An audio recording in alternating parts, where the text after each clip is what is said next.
ہمارا خداوند زندہ خداوند ہے اور وہ ہمارے ساتھ ہے. اس کا وعدہ ہے کہ میں دنیا کے آخر تک ہمیشہ تمہارے ساتھ رہوں گا. آئیے میرے ساتھ دیکھیں گے ہم متی رسول کی انجیل. متی رسول کی انجیل اس کا 28 باب اس کی 19 اور 20 آیت. پس تم جا کر سب قوموں کو شاگرد بناؤ اور ان کو باپ اور بیٹے اور روح القدس کے نام سے بپتسمہ دو اور ان کو یہ تعلیم دو کہ ان سب باتوں پر عمل کریں جن کا میں نے تم کو حکم دیا، اور دیکھو میں دنیا کے آخر تک ہمیشہ تمہارے ساتھ ہوں. خداوند کے پاک کلام کے پڑھے اور سنے جانے پر خداوند کی خاص برکت ہو. خدا کا شکر. آئیے ہم ایک چھوٹی سی دعا کریں. خدا باپ، خدا بیٹے، خدا روح القدس، خداوند پاک خدا، میں تیرا شکر کرتی ہوں خداوند پاک خدا آج کے اس خوبصورت دن کے لیے. اور خداوند سب سے بڑھ کر خداوند پاک خدا میں تیری شکر گزاری کرتی ہوں اس بات کے لیے کہ خداوند پاک خدا تو نے خداوند پاک خدا آج پھر خداوند اپنے حضور کھڑے ہونے کا اور خداوند اپنے کلام کو بیان کرنے کا فضل دیا ہے. خداوند پاک خدا میں اس بات کے لیے شکر گزاری کرتی ہوں. خداوند تو مجھے اپنے پاک روح سے بھر، اپنے پاک روح کی قوت اور زور بخش، تاکہ جو کچھ خداوند تو نے میرے دل میں ڈالا ہے اسے میں پوری ایمانداری اور وفاداری کے ساتھ تیرے لوگوں تک پہنچا سکوں. یہ سب کچھ مانگتی ہوں تیرے بیٹے مسیح یسوع کے نام میں، آمین. آج کا جو میسج ہے وہ عام سارے میسیجز سے تھوڑا فرق ہے، کچھ تھوڑی الگ نوعیت کا ہے. مجھے نہیں لگتا کہ جو بات خدا نے میرے دل میں ڈالی ہے اگر اس کی طرف سے ہے تو ضرور ہے کہ وہ آپ کو سمجھ آئے گا. میں تقریباً پچھلے مہینے میں نے 10-12 روزے رکھے. ایک بہن ہمارے گھر میں ہی دعا کرتی تھی. اس نے مجھے کہا کہ میں نے اس کو تھوڑا بتایا کہ اس طرح میرے گھر میں تھوڑا مسئلہ ہے، میرے لیے دعا کریں، میرے ساتھ مل کر دعا کریں. میں نے یہ نہیں کہا میرے لیے دعا، میں نے کہا میرے ساتھ مل کر دعا کریں. انہوں نے کہا کہ آپ خود دعا کریں اپنے لیے، خداوند نے آپ کو چنا ہوا ہے. آپ روزہ نہیں رکھتی؟ میں نے کہا نہیں میں روزہ نہیں رکھ پاتی، میں بیمار رہتی ہوں. کہتی آپ بیمار ہیں؟ آپ کہتی ہیں آپ خدا کی خادمہ بیمار رہتی؟ اوہو، شرم آنی چاہیے آپ کو. آپ کہتی ہیں میں خدا کی خادمہ اور بیمار ہوں. خدا کے خادم بیمار نہیں ہوتے. اور آج کے بعد یہ کبھی مت کہنا کہ میں بیمار ہوں. اور روزہ رکھو اور دعا کرو اور پھر دیکھو کہ ابلیس جو ہے وہ کس طرح تمہاری زندگی سے، تمہارے گھر سے، تمہارے بچوں کی زندگی سے دور جاتا ہے. مجھے اتنی شرمندگی ہوئی، آپ یقین نہیں کریں گے کہ میرا تن بدن غصے میں آ گیا. اور اس وقت خداوند کے روح نے مجھے کہا کہ جب کوئی نشاندہی کرتا ہے نا کہ تیرے اندر گناہ ہے تو تب غصہ نہیں کرنا، بلکہ اس کو اپنانا ہے، اس کو ماننا ہے، اس کا اقرار کرنا ہے. اور یہی زندگی ہے اور یہی میرے ساتھ چلنا ہے اور یہ مشکل ہے. تب میں نے سوچا اور میں نے اگلے ہی دن، آپ یقین نہیں کریں گے، دوپہر 12 بجے سے لے کے 3 بجے تک میں اسی ٹینشن میں رہی کہ یہ کیا ہے. اور اگلے ہی دن میں نے روزہ رکھا اور تقریباً لگاتار 12-13 روزے میں نے رکھ لیے. جہاں ایک روزہ رکھنا میری موت لگتا تھا، میں نے لگاتار 13 روزے رکھے. 13 روزوں میں نے 3 چیزیں دیکھی. ایک میں نے دیکھا کہ بدروہیں ہمارے گھر میں گھوم رہی ہیں صاف، اور ایک بدروح نے مجھے یہاں سے پکڑ لیا اور میں نے بدروح کو یہاں سے پکڑ لیا. اور جب میں نے یہاں سے پکڑا، میں جاگ رہی ہوں اور دیکھے کہ خداوند کیسے بڑے معجزے کرتا ہے جب آپ اس کے ساتھ عہد کر لیتے ہیں، کیونکہ وہ اپنا عہد کرتا ہے تو اس کو پائے تکمیل تک پہنچاتا ہے. جب آپ اس کے ساتھ عہد کر لیں گے تو پھر آپ کھلی آنکھوں سے اس کو اور اس کی قدرت کو اور اس کو اپنے گھر میں، اپنی زندگی میں، اپنے چرچ میں، اپنے خیالوں میں چلتا پھرتا نظر آئے گا آپ کو. کیسی خوبصورت بات ہے. اور میں نے جب یہاں سے پکڑا اس کو تو وہ بدروح مٹی کی طرح ڈھیر بن گئی، مٹی کی طرح. اس نے مجھے یہاں سے پکڑا اور میں جاگ رہی ہوں. 3-3:30 بجے کا ٹائم ہے رات کا. اور میں نے یوں کر کے ٹائم دیکھا اور مجھے نظر آیا کہ 3:30 بج رہے ہیں. میں وہاں سے اٹھی اور میں نے دعا کی. ندیم بھی اٹھ گیا. وہ کہتے کیا ہوا ہے؟ یہ سمجھ رہے تھے کہ روزے رکھنے کی وجہ سے میرے پیٹ میں کچھ گڑبڑ ہوتی تو شاید نورین ٹھیک نہیں ہے. لیکن میں نے کہا کچھ نہیں ہوا، سو جائیں. میں دعا کر رہی تھی. اور میں نے اس دن، اور پھر وہ ایک بدروح جس نے مجھے پکڑا اور 2 بدروح ہیں جہاں میں بیٹھ کے دعا کرتی ہوں اس کمرے میں. دیکھیں جہاں آپ کا بیٹھنا ہے، جہاں خدا ہوتا ہے، جہاں آپ کلام ہوتا ہے، وہاں بدروہیں ہیں. کیونکہ بدروحوں سے چھٹکارا پانے کے لیے اور یسوع کی بادشاہی میں داخل ہونے کے لیے زور چاہیے، بہت زیادہ زور. اور ہم تو یہ ٹیبل میں نہیں ہلا سکتی، اب تو ہلا سکتی، ویسے نہیں ہلا سکتی. اس عورت نے یہ بھی مجھے کہا کہ تمہارے اندر زور نہیں ہے، کیونکہ تم خود کہتی کہ میں بیمار ہوں. اور جو بیمار ہوتے ہیں ان کے اندر زور نہیں ہوتا، وہ ابلیس کو دھکیل نہیں سکتے، بلکہ ابلیس ان کو دھکیلتا پھرتا ہے، گرا دیتا ہے بار بار. اور یہ سچ ہے کہ بدروہیں اور ابلیس مل کر آپ کی دنیا میں ادم مچاتے ہیں اور آپ کو خبر نہیں ہوتی، اور ہم سو جاتے ہیں، ڈھیر سارا کھانا کھاتے ہیں اور رسمی رواجی چرچ آتے ہیں، دعائیں کرتے ہیں اور بس آمین، یہی ہماری زندگی ہے۔ اس سے بڑھ کر اس کے آگے کچھ ہماری زندگی نہیں۔ لیکن آج میں جو بات آپ کو بتاؤں گی یہ خدا کی طرف سے ہے۔ ہم کام نہیں کر رہے، ہمیں کام دیا گیا ہے۔ جو حوالہ میں نے پڑھا ہے اور خداوند نے یہ بات میرے دل میں ڈالی، میں تو کبھی اس بارے میں سوچتی بھی نہیں ہوں واقعی، اور آپ بھی نہیں سوچتے، میں نے دیکھا کہ آپ بھی نہیں سوچتے۔ تو میں نے اینالائز کیا اپنے ذہن میں نے خیالوں میں سوچا کہ اتنی دیر سے ہم چرچ جا رہے ہیں، کبھی میں نے کسی کے منہ سے یہ بات نہیں سنی، اس لیے میں نے کہا تھا کہ یہ میسج فرق نوعیت کا ہوگا۔ یہ میری سمجھ میں بہت دنوں کے بعد ہے، تقریباً اس کو میں 1 مہینے سے دیکھ رہی ہوں، پڑھ رہی ہوں، بار بار پڑھ رہی ہوں کہ یہ کیا ہے۔ اور ندیم نے مجھے کہا تھا کہ یہ نہ دے میسج، یہ مشکل ہے، تیرے بس کی بات نہیں ہے، تو کچھ اور تیار کر لے جو مطلب سوکھا سا ہو، جو آسانی سے لوگ۔ میں نے کہا کہ آپ کو سمجھ نہیں آئے گی کیونکہ یہ خدا نے کہا ہے، میں اپنی طرف سے نہیں دے رہی، یہ تو خدا نے کہا ہے کہ یہ میسج دینا ہے۔ تو جب خدا کوئی بات کرے تو کیا آپ کو ضروری ہے کہ دنیا کی باتوں سے خدا کی بات کو زیادہ اہمیت دینی چاہیے؟ کیا خیال ہے آپ کا؟ دینا چاہیے، مشکل ہے۔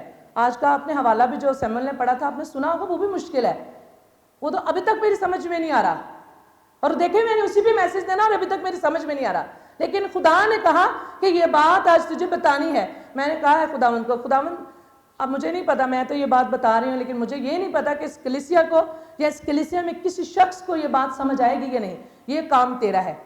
اور خداوند نے کہا کہ میں جانتا ہوں کہ یہ کام میرا ہے۔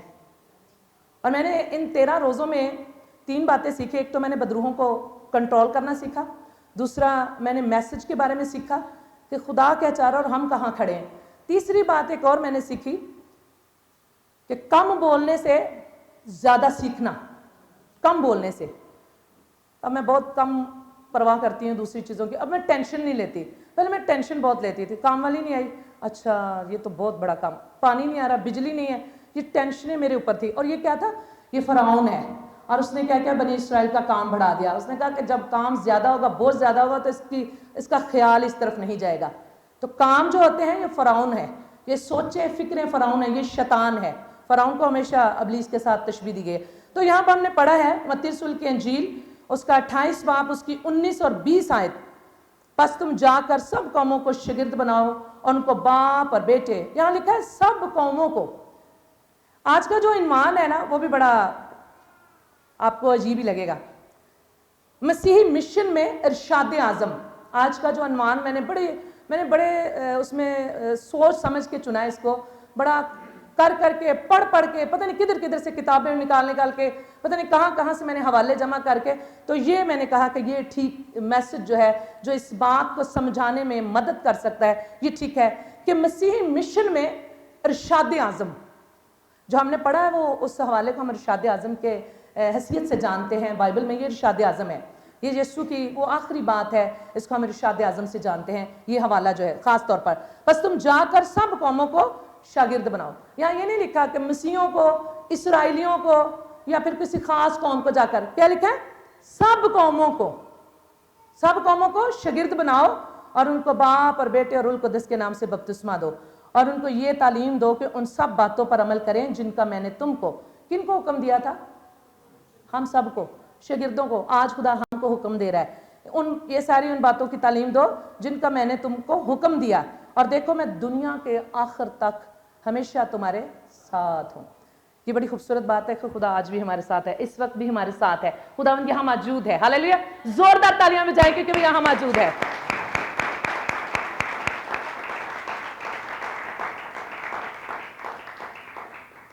مشن کیا ہے؟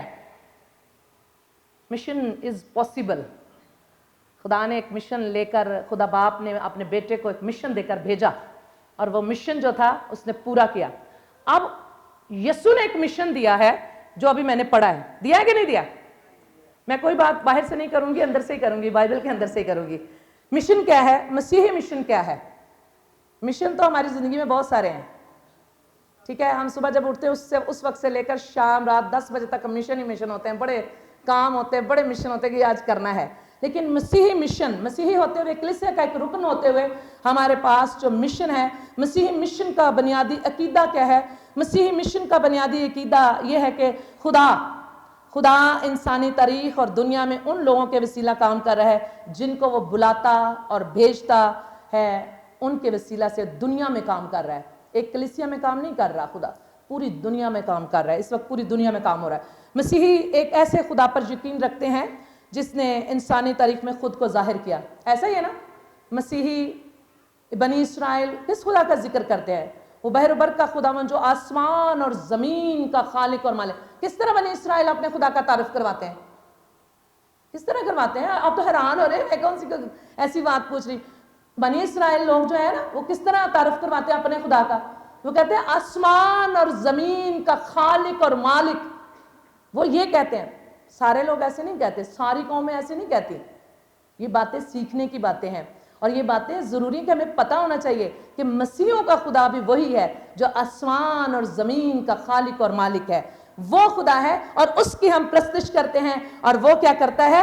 وہ سب سے بڑھ کر یسوع مسیح کے وسیلہ سے جو محبت کا کامل مکاشفہ ہے، اس نے اس کو بھیجا کام کرنے کے لیے۔ ایویں نہیں بھیجا اس نے کہ جا ذرا سیر سور کر رہا دنیا میں کیا بھی کیوں ہو رہا ہے، نہیں۔ ایک مشن تھا یسوع کے پاس، ایک کام تھا، بہت بڑا مشن تھا، بہت بڑا کام تھا، اور اس نے اس کو پورا کیا۔ اور اب ہمیں بھی ایک مشن دے کر گیا ہے یسوع، لیکن ہم اس پر کام نہیں کر رہے۔ برا نہیں ماننا کسی بھی بات کا، یہ سچ ہے، ہم اس پر کام نہیں کر رہے۔ یہ سچ ابھی میں بتاؤں گی کہ کیسے سچ ہے۔ لہٰذا آج ہم اسے سیکھیں گے کہ بائبل مقدس کا خدا کام کرنے والا خدا ہے۔ ہم پیدائش سے لے کر مکاشفہ کی کتاب پر دیکھتے ہیں کہ خدا کام کر رہا ہے لوگوں کے ساتھ مل کر، اپنے لوگوں کے ساتھ۔ وہ لوگ جو اس کی آواز سنتے ہیں، وہ لوگ جو کان لگاتے ہیں کہ خدا کچھ کہہ رہا ہے، ان کے ساتھ۔ سب لوگوں کے ساتھ نہیں وہ مل کر کام کرتا، کیونکہ سب لوگوں کے پاس ٹائم نہیں ہے اس کے لیے، اور جب ٹائم نہیں ہے تو وہ کیسے کرے گا کام؟ جن کے پاس ٹائم ہے، جو اس کے پاس آتے ہیں، جو اس کو مانتے ہیں، جو اس کی فرما برداری کرتے ہیں، ان کو وہ استعمال کرتا ہے، اور ان کے ہی ذریعے وہ اپنے کلام کو اور کل کائنات کی خدمت کے لیے، رہائی کے لیے، بحالی کے لیے کام کرتا ہے۔ یہ ہمارا خدا ہے، کام کرنے والا۔ آپ دیکھ لیں ہمارا خدا کام کرتا ہے، ہر دن کام کرتا ہے، ہر روز کام کرتا ہے، اور آج اپنے روح کے وسیلہ سے کام کر رہا ہے۔ خدا کا کام، ہمارا خدا کام کرنے والا خدا ہے۔ اس کا نام، اس کا کلام دیکھیں گے تو بھرا ہوا ہے اس کے بڑے بڑے کاموں کے وسیلہ سے، اس کی بڑی بڑی باتوں سے آپ سیکھ سکتے ہیں کہ وہ کس طرح کام کرتا تھا۔ آج کا مشن جو ہے وہ متی رسول کے انجیل میں ہم نے پڑھا ہے کہ آج جو ہے وہ مشن ہے، وہ ارشاد اعظم ہے، اور اس ارشاد اعظم کو صرف ہم ایک ہی حوالہ نہیں ہے ارشاد اعظم کا۔ اگر ہم 4 اناجیل کا مطالعہ کریں تو ہم دیکھ سکتے ہیں کہ یہ تو متی رسول کی انجیل کا ارشاد اعظم ہے، اور اس کے بعد جو ارشاد اعظم ہے وہ مرکز رسول کے انجیل میں ارشاد ہے۔ اس کا تو اینڈ ہی جو ہے اس انجیل کا وہ ارشاد اعظم پر ہو رہا ہے، ان الفاظ پر ہو رہا ہے۔ مرکز رسول کی انجیل، اس کا 16 باب، اس کی 15 اور 16 آیت دیکھیں، اور اس نے ان سے کہا، حوالے نوٹ کر لیں، گھر جا کر دیکھ لیجئے کیونکہ ٹائم بہت کم ہوتا ہے، اس لیے حوالے نوٹ کر لیں۔ مرکز رسول کی انجیل، اس کا 16 باب، اس کی 15 اور 16 آیت جو ہے وہ گھر جا کر ضرور پڑھیے گا اور دیکھیے گا کہ وہ بھی ارشاد اعظم ہے۔ اور لکھا ہے، اور اس نے ان سے کہا کہ تم تمام دنیا میں جا کر ساری خلقت، یہاں کسی خاص طبقے کا، خاص قوم کا نام نہیں لیا گیا، بلکہ یہاں لفظ جو ہے تبدیل ہو گئے ہیں۔ وہاں کیا لکھا تھا؟ ساری قوموں، اور یہاں کیا لکھا ہے؟ ساری خلقت۔ خلقت میں بہت سارے لوگ آتے ہیں، ابھی ہم آگے چل کر بات کریں گے کون سے لوگ آتے ہیں۔ خلقت کے سامنے انجیل کی منادی کرو، اور جو ایمان لائے اور بپتسمہ لے وہ نجات پائے گا، اور جو ایمان نہ لائے وہ مجرم ٹھہرایا جائے گا۔ یہ تھا جی مرکز کی معرفت لکھی انجیل کا انجیلی بیان تھا جو ارشاد اعظم کہلاتا ہے۔ اب لوکا رسول کی معرفت لکھی گئی انجیل جو ہے، اس کا انجیلی بیان ہم دیکھتے ہیں، ارشاد اعظم دیکھتے ہیں کہ وہاں کیا لکھا ہے۔ اور لکھا ہے لوکا رسول کی انجیل، اس کا 24 باب 47 اور 48 آیت، 47 اور 48 آیت جو ہے وہ دیکھیں گے۔ اور یروشلم سے شروع کر کے سب قوموں میں، یہ بھی قوموں کا لفظ استعمال کر رہے ہیں، لوکا رسول بھی قوموں کا لفظ استعمال کیا، جس طرح متی رسول نے قوموں کا لفظ استعمال کیا ہے، اسی طرح لوکا رسول بھی قوموں کا لفظ استعمال کرتے ہیں کہ یروشلم سے، یہاں ایک لفظ اور اضافہ کر دیا گیا ہے کہ اس نے شہر کا نام بتا دیا ہے، اس نے علاقے کا نام بتا دیا ہے، اس نے اس شہر کو نام سے پکارے کہ یروشلم سے لے کر شروع کر کے سب قوموں میں توبہ اور گناہوں کی معافی کی منادی۔ یہاں پر ایک بات کا اور اضافہ ہو گیا ہے کہ گناہوں کی معافی،